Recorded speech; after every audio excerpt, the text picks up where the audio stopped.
And here we are, spawning in the bottom left, in the red. He is the teamless Terran. He's BYUN. And in the upper right, in the blue, the Kingslayer himself. From Raise Your Edge Gaming, it's ZEST. And of course, as we introduce ZEST second, we get to see his pylon timing. We see, hey, this was not a 12 pylon. There will be no proxy board raise on the map today. And I mean, we already know that. We kind of see that now anyways. We don't see gas on the way. It's a later gateway. There's no probe on the map. Although, realistically, I think you see the probe go out on the map after the first gas for proxy board raise. Anyway, that's not what we have here. And ZEST is just going to go for a much more standard opener. It looks like he's going to go for a single gate expand, actually, and go on. Never mind, that is just to make sure that there is no bunker, no proxies coming on in. And yeah, it's just going to go scout out. But this should be a one gate expand coming on in from ZEST, or perhaps a cyber expand, but nothing more than that. As BYUN going for the single gas opener, we should see a Reaper expand coming on in here. Both players setting up for a rather long game, as that's really what Pillars of Gold has really turned into over the course of the seasons. Because yeah, this is its second season in the map pool. Over the course of the seasons that it has been in the latter pool. Because hey, it's a bigger map. It is the biggest map in the pool currently now that Ice and Chrome is gone. And man, shout out to Ice and Chrome. We only got it for one season, but it was awesome. I saw some of the, I mean, it was kind of a bit of a pain to play, especially against turtling Protoss players and mech. It had all those chokes. It was kind of hard to break, but we got some epic late games in all matchups. So shout out to that map. Kind of sorry we had to see it go. I felt like we only were really starting to scratch the depth of it, scratch the complexity of how good that map could truly be right when it was removed from the map pool. So unfortunately, that's all we got to see. But hey, now now Pillars of Gold is, I believe, it is the largest map in the pool, at least by number of bases. Juggernaut may be bigger, but I don't believe so. But anyway, it's a big map. We get big games, which is, yeah, I'm more than happy to talk about big games. They are my favorite style of game here. The Stark's going to look for the Reaper. Reaper will make his escape and live to fight another day, live to die another day. As is much more likely in this game of StarCraft. I have never seen very rarely do we see a Reaper make it their way to the end of the game, and that's generally, it's a proxy Reaper or something. It's cheesy, and they make it way to the end of the game because the game ends before 5 minutes. But any sort of macro game, as this game is really turning up to be, well, yeah, this Reaper should die at some point. Probably going to see BYUN suicide this in, yeah, maybe through, actually, no, yeah, maybe suicide it in just about maybe 3:30, just about that, kind of that standard timing, but we shall see. As now, of course, we got a couple Widow Mines coming on in here as BYUN gets ready for a Widow Mine drop of the standard variety. I don't think we're going to see, and where did that Widow Mine get burrowed? Okay, there we go, just under where all the workers are. So good spot there. Of course, you used to just see them under the radar dish always, but now, hey, Protoss players know to look for that, so you gotta hide it in other spots. Another Oracle will find the Reaper, target that down. Say no more scouting for you, BYUN. You don't get to deal. You don't get that. You do not get that privilege. You don't get that luxury. And this is interesting coming in from ZEST here. This is a single Oracle of a Stargate opener going into an immediate Twilight Council, a couple more gateways. So in part, I mean, he's gonna go take his third base, but you don't normally. Generally, you see something more than just a single Oracle coming out of a Stargate opener against a Terran player. Whether it is a Phoenix, whether it's a second Oracle not nearly as much. But, well, actually, no, I never mind. I'm confusing my I've watched so much PVZ recently that I got myself a little bit turned around. So apologies for that. But anyway, we do have Blink coming on in here to be able to defend the third base that ZEST is going to be able to take, or that ZEST is looking to take just around 4 minutes. So that is a rather quick third base. Not the fastest. Sometimes you see really crazy, like 3 minutes and 30 third bases against Terran players. But still, much faster than the Terran's third. And that of course, makes sense, as BYUN's got 2 more barracks on the way. So he's going to look to maybe find some sort of aggression here coming on in before he is able to take his third base. So it's kind of standard for Terran players. To be totally honest, you're going to hit that +1 stim, combat shield timing, right as you're taking that third base. So, well, just around 6 minutes 30-ish is kind of when that third base finishes, and, well, on location by 7:30 is that timing. There we go. Stim +1 on the way. And BYUN looking to hit that aggressive timing. But hey, Blink will be ready for this, but what we won't have is any preponderance of robo units. Now, how many gateways do we have? Only 3 gateways. So ZEST has cut a lot of corners in this build. He's pretty confident that BYUN is doing exactly what he's doing. So this is going to work out well here for our blue Protoss player, provided he's able to do what he wants. And now the robo's coming on down. Charge is on the way now. Blink is done.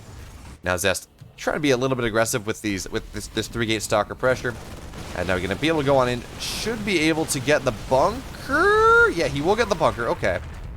SCV pulled not quite in time. But I'm surprised we don't see more gateways coming on down. ZEST is only on 3 gates for them. Okay, there we have 2 more gates on the way. So as the stalkers will be able to take this Widow Mine out. And not Blink on the top of the high ground, of course, because they did spend their Blink on the Widow Mine. And now there we have it. So 4 more gates on the way, going up to a grand total of 7 gateways. So we should just see a lot of charge lots coming on in here. It looks like BYUN is, well, it's following a slightly different plan here. Generally, you just see the army massed up, bulked up. And then you see that 6 minutes, 37-minute push come on in right when +1, right when stim is done. But no, BYUN, he's got a drop on the way. Just 8 Marines trying to see if maybe some damage can get done here.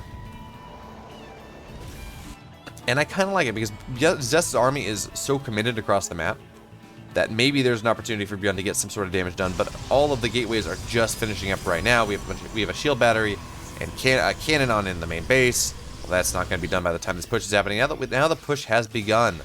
So ZEST is trying to really at this point, he's just going to try to shave off any sort of Marines, any Marauders. Ideally the Raven, but really shave off anything he can. We do have a massive warp into Stalkers here, and this is actually a rather significant move. Because, well, ZEST wants charge lots. He wants charge lots to be able to come on in here, although I guess charge not done for another 8 seconds. So this is BYUN hitting the perfect timing, although these force fields do a really good job of delaying. Well, we have a shield battery here as well. Looks like the drop will get cleaned up. And now we can see some charge lots getting warped on in. We should start to see that as another Immortal does join the fray. We should start to see Colossus in production. There we go. And when the warp-in cycles are done, yeah, we're going to see, well, we can see a bunch of charge lots. They're going to look to swallow things up. +1's just about done as well. So there we go. Charge lots coming on in. Stalkers well positioned to make sure that no drop really comes on in from any location. And beyond this, third base going down. But this is again, that 733rd going down on location. So it's going to be a while before BYUN is able to even approximate the economy of our blue Protoss player. And this is just one of those situations where if the push doesn't get what it needs to get done, well, BYUN's just not going to be in that great of a spot. But BYUN continues to set his position up, and these Widow Mines are so well placed. Is he going to be able to get so much damage done off these charge lots? Either get a flank, or actually, I think this is just a charge lot run by. Now, Stalkers are going to be able to kill off some of these Widow Mines, but really trade their lives in exchange. So maybe not the best trade there, ZEST, but I like the idea. Now we can see jump on into the main base here. Bunch of Stalkers getting warped in, and yeah, BYUN not going to complete that rather intelligently. Doing a great job. But look at this, because the charge lots they went past the army, because BYUN was aware of things. He's been forced to keep some of his army home, but that's not enough. That is not enough army whatsoever. The charge lots are going to go marauding, and a marauding they will go. And they're going to find the third base, and they can say, hey, we don't even care about that. Unfortunately, that does mean their charge will be wasted and not be able to get on top of the army here. And with the medevac, with this Liberator here, a bunch of SCVs will go down, and that's already pretty nice. 8 workers going down. And BYUN, he's being forced to bring back his entire army. He says, I'm not really going to get anything done across the map. And, well, he's going to be right. Because now he's actually moving into a rather significant Liberator pressure. This is not something you see all that often against Blink Stalker Colossus. I mean, you see it against Disruptors, yeah.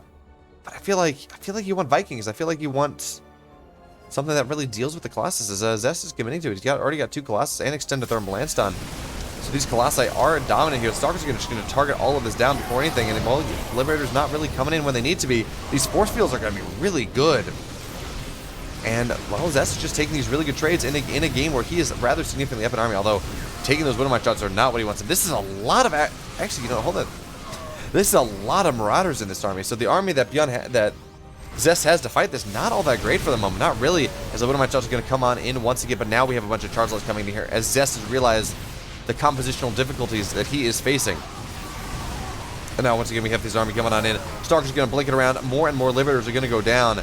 And this fight just seems to be going better and better for ZEST as well. He's just got that economic advantage for so long in this game. It's really turning into an army advantage here. And yeah, look at the supply of BYUN. He's about 10 army supply ahead, but the army strength, the army cost, the army complexity is so far ahead for ZEST in this game. And now Stalkers will continue to leap forward. Nice micro there from BYUN. He's going to pick up the targeted Marauder, make sure that it does not die. But there are only so many positions. Great move there, actually. So, of course, you see ZEST, he moves his one Stalker forward, and ooh, that is going to be a big Widowmine shot. Anyway, he moves his one Stalker forward, trying to blink out of the way to eat a Widowmine shot, and, well, yeah, there's a great Umbura micro there. And now every swipe of this, I mean, there are two Colossus, they do a lot, and there are, look at the amount of Immortals behind this as well. So, with how heavy of a Marauder army this is here, this is a really powerful army for ZEST. He's now going to push forward on once again. Now, we do have the Liberator Zone set up. And yeah, the Colossi, they're not shredding these Marauders too fast, but Stalker's coming in from both sides, a full 360-degree surround. BYUN, he's going to pull his SCVs, but I'm not convinced that it matters here. Although he is able to get on top of the army on the left-hand side, and maybe it will, as, wow, ZEST, he just marginally overstepped. He's going to lose the entire tech of his army here. Stalkers, well, a couple of them will survive, but only 2 SCVs have gone down, so what a trade for our Red Terran player, snatching victory from the arms of defeat, as that looks so good for ZEST right up until it didn't. And now BYUN, sitting on a 40 supply lead, at 40 armies, a 50 army supply lead, is getting ready to move across the map. And sure, 5 SCVs have gone down, but that doesn't really matter when your army is so much more powerful than the Broadhouse player. As, yeah, double Colossi are on the way, but they are not done yet, not done at all.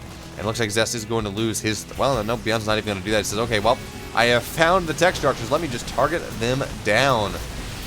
Oh, more importantly, he's going to get the Artosis Pylon. Upgrades are going to go down. Actually, no, never mind. The upgrade, that's not Artosis Pylon at all, as now BYUN's going to stim on forward. Liberator Zones are going to go down, which means the Stalkers cannot fight in there anymore. And, well, that one Colossus will get canceled, but the second one is going to pop out. It looks like ZEST has barely enough to hold this. Barely enough. Well, never mind. Not with those Widowmines coming on in. And so, yes, there's a Colossus here, but, well, BYUN's just going to rotate on top of the third base. And ZEST, he's struggling. I mean, he's kind of holding, but I don't think he's got enough. As BYUN continues to rally across the map here. I mean, if ZEST is able to keep taking fights like he is, right, take parts with small chunks of BYUN's army, he's in a good spot. But these Widowmines are just sitting here on reinforcement points. He is in such danger of losing this War Prism with the Colossus on in it. Because now we have BYUN, he's going to scan the upper left. He says, you're playing like you got a fourth base. Like, you're dead in this game. And well, he's not going to find that fourth base. He's like, oh, well, okay, there's time for me to stim on in. You're only on 3 bases. And that's pretty good for me. Now, we have more Colossi on the way. I'm surprised we haven't seen this repowered yet. But now, Widowmine's going to go... Widowmine's going to get the Warp Prism.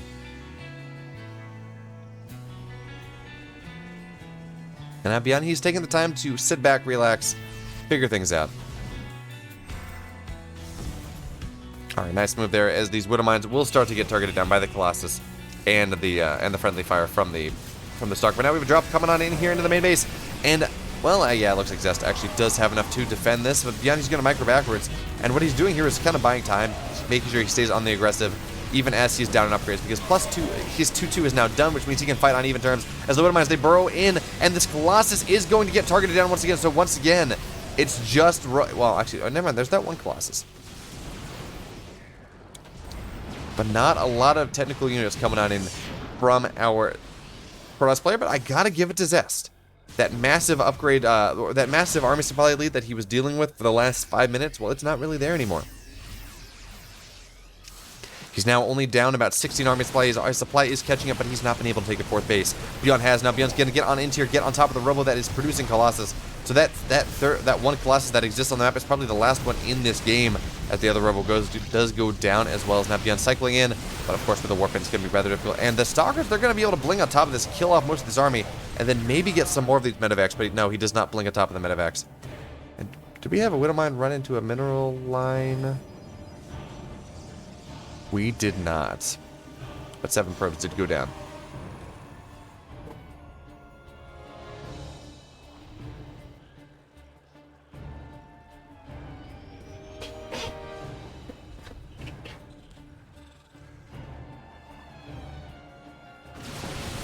Alright, so ZEST looking to go on the counterattack once again, but I mean, he's got to get something done, but he's just got stalkers. He has no robo unit. He has 1 Colossus, but he has no potential to build any more robo units at the moment. Does he observe? He has 1 Observer and 1 Colossus. So he's got to make everything do with these stalkers. He looks to take some trades here. But again, I mean, this is 2/2 stemmed bio. It has concussive shell. These stalkers do not take good trades. And yes, there's 1 Colossus coming on in here, but the Widowmines are going to burrow on top of it, do what they can. And we're just going to see the bio here stem on top of things. There is no War Prism. Colossus is going to go down. And there we have it, GG. BYUN, snatching victory from the jaws of defeat, is going to take game number 1. And honestly, what a game from BYUN. Really, what a game. Looked like ZEST had the game well in hand as he was charging on into BYUN's third base. And, well, didn't happen anymore. BYUN was able to barely make the hold. And we got a BYUN victory in game number 1. But this is, of course, the best of 5. We got more games where that came from. Absolutely.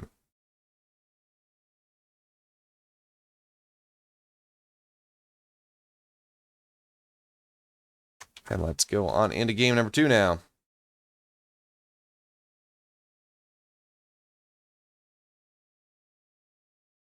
So game number 2 was on Death Aura. And I'm curious what we're going to see here. I mean, ZEST absolutely had a chance to win that game. It was looking really good for him, considering the fast third base. BYUN really going for a bit of pressure that didn't work out. But ZEST overcommitted just a little bit too hard. He took the fight on too many fronts. That Stalker flank that looked really good, it left his Colossi, left his tech units on the right-hand side vulnerable. And once he lost his tech units, well, that's just kind of GG. So ZEST not really able to take care of what he really not really able to take care of what he really needed to take care of in that game. And as a result, BYUN really taking a close one. But hey, enough about that game. Let's move on into game number 2. And here we are, spawning in the upper left. In the red, the Teamless Terran, it's BYUN. And in the bottom right, in the blue, for Raise Your Edge Gaming, give it up for ZEST.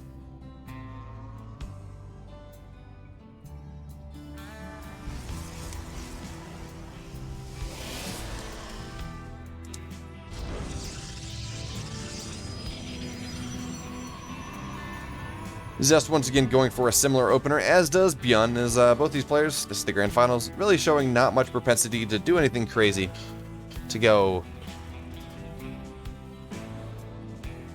I don't know, what do you want to call it, showing no real desire to do anything super aggressive in this series thus far. They say, you know what, we're both good players, we're just gonna make sure that we get into the mid game, get in the late game, give our fans a good show. And that is absolutely what we've seen thus far in this series.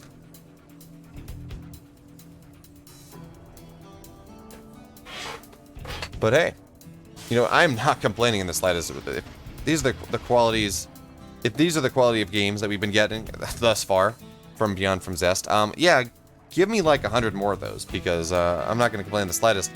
This is a sneaky probe. Moving on in the left-hand side, this may be just a, hey, BYUN, I don't want you to proxy a starport, but this is more of a proxy probe than a scouting probe, to be totally honest. As there we have the pylon going down, and I think we're going to see just a proxy Stargate coming on in here. That is what the timings that we're matching up. It could be a proxy Twilight, but it doesn't make a lot of sense. And this is a pretty good position for a proxy Stargate. But hey, that's not the only bit of shenanigans coming on in here, as we do have a bunker coming on in for BYUN, as he's going to look to just stick his Reaper behind the mineral line, be as annoying as possible. Yeah, that is, of course, a starport coming on in.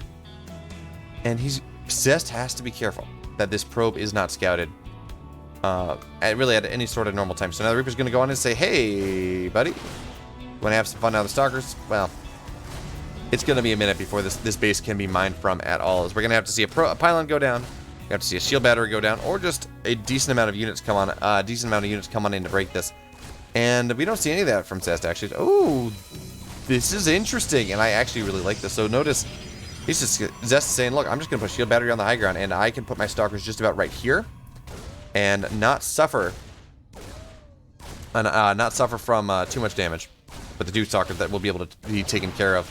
So that's actually a really cool shield battery replacement from ZEST, as we do have the Oracle coming on in. So it's going to arrive in the Terran base just around 3:30, as I think there are going to be 4 Marines on the map to be able to deal with things. But we may see a Widow Mine as well. But this is a tech lab on this, so there's going to be a Cyclone opener from our Terran player. Not something you see all that often, to be totally honest. Looks like the Reaper, was that salvaged or killed? Yeah, so bunker salvaged, Reaper gets out. And the Cyclone's going to be out pretty much just as this Oracle's finding its way on into the main base. And once again, ZEST going for pretty much the same build we saw last game. Should see a probe going on to take a 4th base sooner rather than later. But now the Oracle's going to fly in and says, oh, hey, well, you just got your defense on in the main base. And I'm going to start killing off all of your probes. But not great targeting here. And only 1 SCV goes down. ZEST absolutely could have had 2 or 3 there, but only getting the 1. A little bit of miscontrol. Rather unfortunate for our blue Protoss player. Especially considering this is only 1 Oracle. It's not... Well, I should say on the flip side, it's only 1 Oracle. If you don't get a ton of workers, at the end of the day, so long as you keep the Oracle alive. So that is exactly what we see here. As now 3rd base going down just about 4 minutes. A little bit later this time, but roughly similar builds. A couple more gates coming on Blink as well. And Zesty just getting himself set up for the mid game. BYUN, however, he's doing things a little bit different this game. Of course, we have Stim on the way. Starport, so this is more like a 2-on-1. This is rather interesting.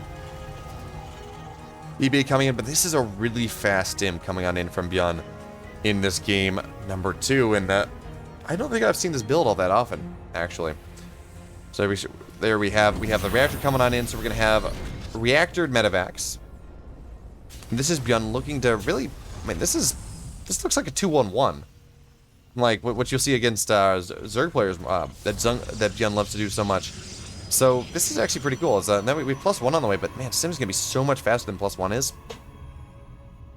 So it looks like I think he's gonna try to make a drop with 2 medevacs, maybe get something done, and then hit with that hammer blow, +1 Stim combat shield timing just a little bit later. So there we go. So the third barracks is now on the way. So this is just a little bit different way to get to the same spot, but I kind of like this. This is a pretty cool way for BYUN to do what he wants, and he's going to have Stim by the time these Blink Stalkers are moving across the map. So this may just be an adaptation of what ZEST, saying, hey, look, ZEST likes to do this. It's an unwarp prismed one. Likes to move out with, 9 to 12 Stalkers and try to put some pressure on. But if I have Stim on my Marines already, well, that is going to be a little bit scarier of a fight. So now those Stalkers are going to go on in once again. A little bit faster of a pull on the bunker this time. So the bunker should go down, but we'll still have a little bit more. Now the Marines are going to Stim on forward. And the Stalkers, they're just taking a lot more damage. But now, of course, there's a tank on the high ground. And these Stalkers cannot hang around for that. Not with the lack of high ground vision that exists. Looks like the Cyclone searching around for the proxy, I believe. Now we have the double drop, the 2-1-1 coming on into the main base of ZEST here. Stimming on in, and there is nothing to defend the Protoss homeland. As yeah, the Marines are going to stim on in. 6, 7, 8 workers are going to go down. We're going to see we're going to see the shield battery depowered immediately, and all the pylons going down as well. Surprised he hasn't decided to target down the researching pylon, but hey, you know what? You can't have everything. As the Stalkers are going to blink desperately for their lives, but this is 16 stimmed Marines. Now they're going to go on in. 8 workers have gone down. 8 workers for 8 Marines, absolutely a worthwhile trade, especially as well that pylon's depowered. There's just no production from ZEST for the moment. Again, I'm really surprised this pylon was not taken down, but so it goes. And now once again, BYUN, the follow-up push is already there. So we have 2 tanks on the way. They're going to siege up as he starts to take these rocks out. And the Stalkers, they're searching for damage. But hey, +1 is done. Combat shields is done. And BYUN, he has a terrifying army here, as he's up 20 army supply on ZEST as well. So Stalkers are trying to do what they can, but these are 2 tanks. They are sieged up. That is, yeah, that is not going to happen. And meanwhile, BYUN on top of things, he's taken his third base faster. This was a 7-minute third base instead of a 7-minute 30. So really just feels like this build is coming to where it needs to be, just a little bit faster than it was in game number 1. And now ZEST is going to look to kill off some reinforcements, but he's going to trade 3 Stalkers in exchange, and I believe there's 3 Stalkers for about 5 Marines. Not exactly worthwhile. BYUN is going to try to chase this down, and there we go. Get another Stalkers. The push does continue. The rally does continue. And now BYUN's really, actually, he's found himself in the perfect spot. We should see maybe some tank siege up on the high ground. There we go. But now BYUN says, I have no fear. I'm going to stim on forward. Combat shields are done. Stim is done. These tanks need to follow up, and we should see a pretty big siege up here, just in that bit of a doodad on the left-hand side. And the boys are getting pulled. ZEST not exactly aware of this at the moment, but I mean, he does kind of have he doesn't have any splash, and that's a problem. But he does have a lot of charge loss coming on in. Mortals as well. But yeah, these Stalkers, every time they try to move forward into these 4 tanks, yeah, that's not really going to work out well for you, bud. Not going to work out well for you at all. Is now the army of BYUN stimming on forward with the SCVs, and yeah, a couple of SCVs have died, but they're just chaff. The whole goal is to absorb some DPS as the army fires away. Now the Stalkers are going to forward, and we have a full surround coming on in from the Protoss army here. As the Charles, they're going to get on top of everything. Immortals firing away as well, but it just doesn't feel like there's enough here. As BYUN, the Zealots are now shredding away. Zealots are now getting shredded. Sure, BYUN lost 17 SCVs, but his army is still there. 1 Immortal did go down, and the tanks, more importantly, the 2 of the tanks are still around. But of course, BYUN's army is getting a little bit overstimmed, getting a little bit over damaged. But now the probes have been pulled. The Immortal is going down here. All the probes are dying, and so with it too is the army of ZEST. And GG, BYUN is going to take game number 2.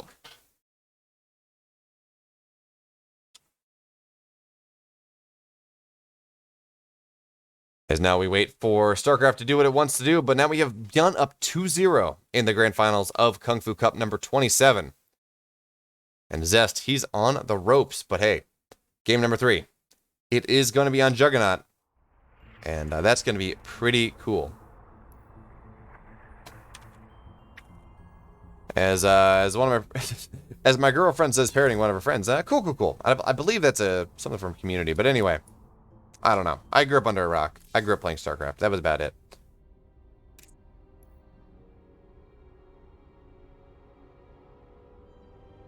Cool. There we go. Editor can just cut that right on out. Just go straight on game 3. No mistakes here. Absolutely not. This is top-tier entertainment, top-tier broadcasting, talent, and performance. Actually, it's funny. I was recording something for my PhD program, and they said, "Hey, Bayo." Well, this is, "Hey, Bayo, your audio, your speaking ability, and your audio quality is too good. Can you like slur a little, then bring it down to the standard because we don't have time to re-record everyone?" Well, yeah, okay, I guess. But hey, more importantly than random recording stories are the fact that game number 3 is loaded up. ZEST versus BYUN on the ace match of the Kung Fu Cup number 27.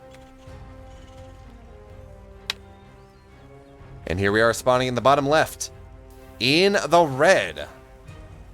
Give it up for BYUN. And in the upper right, in the blue, is back against the wall in this grand finals. He is the blue Protoss player. He's ZEST.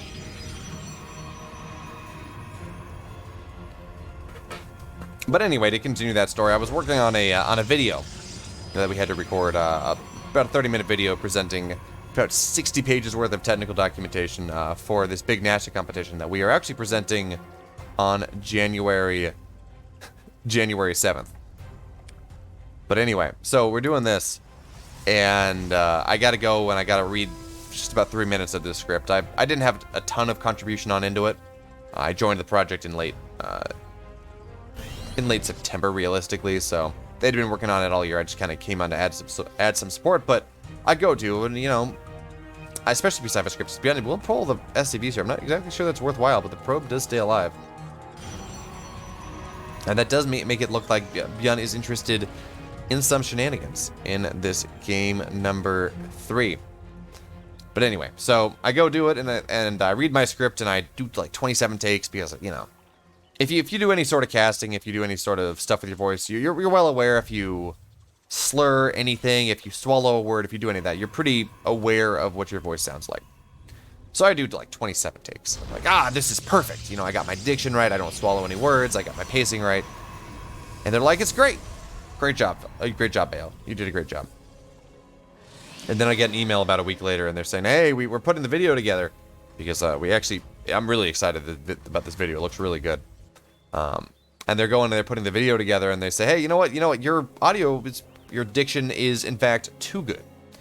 Everyone else doesn't have, audio post-processing and a good mic and everything. And they're not used to speaking on camera or whatever. And you stand out far too much. Your diction is just too crisp. You need to talk like a real person. So I go and I re-record, and I just, start talking like this. I don't open my mouth at all. And there we go. It's fine. So it works out well. But I just thought that was funny. I've never been told that, hey, you did something too good. Go back and do it worse. So that was a rather funny thing. But hey, it works out. Trials and travails of doing broadcasting in your spare time. But anyway, now, of course, we have the Reaper going to find its way on into the main base here. And it's going to find the... Actually, will not find the Stargate. So I don't believe BYUN is aware of what yet. Really not aware of what ZEST is doing, but ZEST has opened Stargate 2 games in a row. One can infer that, that things will happen. And yeah, unfortunately, I do have... No, I killed the auto recording, but I believe it is archived on our Google Drive. And, yeah, for this video, though, there will be no blooper reel. There will be, this is something that is getting presented to the director of NASA, as well as the general public on January 7th. So, yeah, none of that. No blooper reel in this 30-minute video, and we're just going to get grilled by experts after that. So it's going to be a terrifying experience, but it's going to be a good time. So we do have this Oracle running its way across the map here. And hopefully it gets a little bit more damage than it did in the first couple games. Now, ZEST got 1 worker in the previous game and got 0 in the game number 1. So, well, only go up from that, but actually that's not what we're going to see here whatsoever. So it looks like we have a Widowmine coming across the map for BYUN. He looks to get a little bit aggressive as the first Widowmine already on the map here, taking out that Oracle. So really great Widowmine placement. It's already not what you want. Of course, the Oracle is the only detection in this game. Now, granted, BYUN, he has no armory. Oh no, this is disastrous. So ZEST, he's playing this style of game where he's going to put some pressure on the other side of the map. He says, yeah, I'm going to put 3 Stalkers here into the natural. I'm going to be annoying. And great, exciting, wonderful. Yeah, that makes a lot of sense. But, well, Widowmine drops coming on in here, and there is nothing that can really kill this. And ZEST, he's not pulling. He's focusing all his attention on the front. 10 workers do go down. And now we're going to pick up once again. Well, yeah, the probes have been pulled to try to kill this off. It's just 2 dropping in the third base. As the Stalkers, they're just going to be forced to run home. 3 SCBs went down, but that is 10 Widowmines that have died as well. And probes have been pulled. 16 workers go down, and GG, BYUN. He's going to take the series. Just like